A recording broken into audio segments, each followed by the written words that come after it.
नमस्कार दोस्तों, आपका हमारे चैनल में स्वागत है।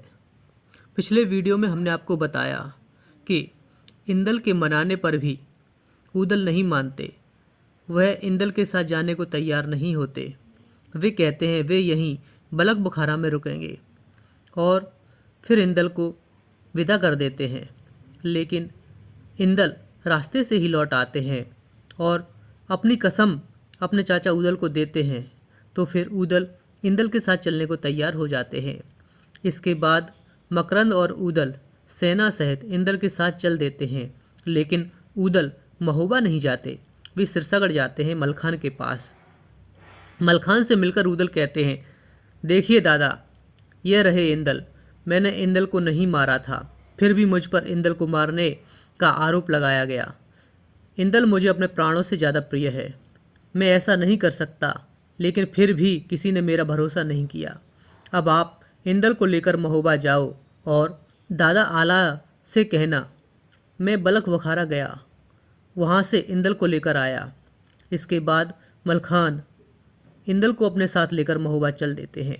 महोबा पहुंचकर जब मलखान इंदल को आला को दिखाते हैं तो आला के होश उड़ जाते हैं। आला कहते हैं, मैंने अपने भाई के साथ ये क्या किया। आला को बहुत पछतावा होता है। आला कहते हैं, मैं तो संसार में कहीं मुंह दिखाने के लायक नहीं रहा। संसार मेरे बारे में क्या क्या कहेगा। इसके बाद मलखान कहते हैं, मैं इंदल को बलक बुखारा से लेकर आया हूँ। मैंने राजा अभिनंदन की पुत्री चित्ररेखा को वचन दिया है कि मैं इंदल और चित्ररेखा का विवाह कराऊंगा, इसलिए अब यहाँ से बारात ले चलो। इसके बाद आल्हा मलखान की बात मान लेते हैं और इंदल के विवाह की तैयारी शुरू कर देते हैं। इसके बाद आल्हा और मलखान राजा परमाल से विचार विमर्श कर विवाह की तैयारियां शुरू कर देते हैं। वे सभी राजाओं को बारात में चलने का आमंत्रण देते हैं। इसके बाद आल्हा बारात लेकर बलक बुखारा जाते हैं। बारात में राजा परमाल के पुत्र ब्रह्मानंद, मलखान, सुलखान, रूपन बारी, ताला सैयद, ढेवा सभी महोबे के जवान होते हैं। बारात बहुत दिनों का सफ़र तय करके बलक बुखारा आ पहुंचती है। इसके बाद आल्हा रूपन बारी को संदेश देकर राजा अभिनंदन के यहाँ भेजते हैं। संदेश में कहलवाते हैं कि हम अपने पुत्र इंदल की बारात लेकर आए हैं। आप अपनी पुत्री चित्ररेखा का विवाह हमारे पुत्र इंदल के साथ कर दो। राजा अभिनंदन ऐसा संदेश सुनते हैं तो इसको वे अपनी बेइज्जती समझते हैं और कहते हैं, इस नाई को बंदी बना लो। इसके बाद राजा अभिनंदन के सैनिक रूपन बारी को बंदी बनाने को आगे बढ़ते हैं तो रूपन बारी भी अपनी तलवार निकाल लेते हैं। फिर रूपन बारी और राजा अभिनंदन के सैनिक में युद्ध छिड़ जाता है। रूपन बारी बड़े विकट योद्धा थे। राजा अभिनंदन के सैनिकों को हराकर वहाँ से चले आते हैं। राजा अभिनंदन के कुल पुरोहित कहते हैं कि जिस सेना के नाई इतने लड़ाकू हों, सेना के सेनापति और सैनिक कैसे होंगे। हे राजा, मेरी बात मानो तो बिना खून खराबा के तुम अपनी पुत्री का विवाह कर दो। महोबा एक बड़ा राज्य है, इससे तुम्हारे संबंधों में वृद्धि होगी, तुम्हारी शक्ति बढ़ेगी। लेकिन राजा अभिनंदन और उनके पुत्र कुल पुरोहित की बात नहीं मानते। वह युद्ध को आतुर थे। बोलते हैं, चाहे कुछ भी हो जाए, बिना युद्ध किए हम चित्ररेखा का विवाह नहीं करेंगे। इसके बाद राजा अभिनंदन के पुत्र तैयार होकर सेना लेकर बनाफरों से युद्ध को आ जाते हैं। फिर दोनों ओर की सेनाएं आमने सामने आ जाती हैं। दोनों ओर की सेनाओं में भीषण युद्ध शुरू हो जाता है। महोबा की सेना का नेतृत्व मलखान, ब्रह्मानंद, ताला सैयद, रूपन बारी जैसे योद्धा कर रहे थे तो अभिनंदन की सेना का नेतृत्व अभिनंदन के सातों पुत्र कर रहे थे। मलखान का युद्ध अभिनंदन के पुत्र सोहन से होता है। मलखान और ब्रह्मानंद अभिनंदन के पुत्र सोहन और मोहन को बंदी बना लेते हैं। इसके बाद एक एक करके राजा अभिनंदन के सातों पुत्र बंदी हो जाते हैं। फिर एक संदेशवाहक संदेश लेकर राजा अभिनंदन के पास जाता है और उनको बताता है कि आपके सातों पुत्र बंदी बना लिए गए हैं।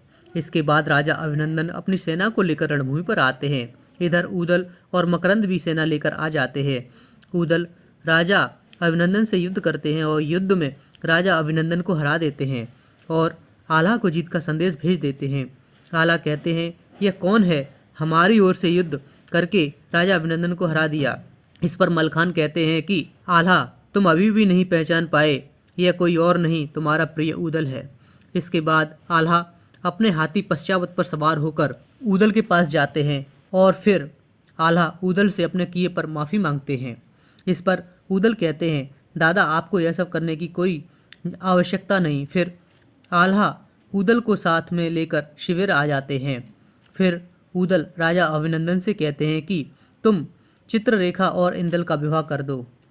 इस पर राजा अभिनंदन कहते हैं, आपको पहले टीका भेजनी चाहिए थी, कोई संदेश भेजना चाहिए था, इस तरह से बारात लेकर नहीं आना चाहिए था। आपने ऐसा कर हमारा अपमान किया है, इसलिए हम भी युद्ध को तैयार हो गए। इस पर ऊदल कहते हैं, इसमें इनका कोई दोष नहीं, आपकी पुत्री चित्ररेखा इंदल को बिठूर से अपने साथ ले आई थी। इंदल को अपने साथ अपने महल में रखा। मैंने ही इंदल को यहाँ से आज़ाद कराया और महोबा ले गया। मैंने चित्ररेखा को वचन दिया है कि हम उसका विवाह इंदल के साथ करा देंगे, इसलिए हम यहाँ बारात लेकर आए। दोनों एक दूसरे से प्रेम करते हैं, इसलिए दोनों का विवाह कर देना चाहिए। राजा अभिनंदन विवाह को तैयार हो जाते हैं। इसके बाद चित्ररेखा और इंदल का विवाह होता है। फिर महोबे के ये सभी जवान चित्ररेखा का डोला लेकर महोबा लौट आते हैं। इस तरह से इंदल का विवाह चित्ररेखा के साथ संपन्न होता है। अगर आपको ये वीडियो पसंद आया तो वीडियो को लाइक कर दीजिए और हमारे चैनल को सब्सक्राइब कर दीजिए, जिससे इसी तरह की और कहानियाँ हम आप तक पहुँचाते रहें।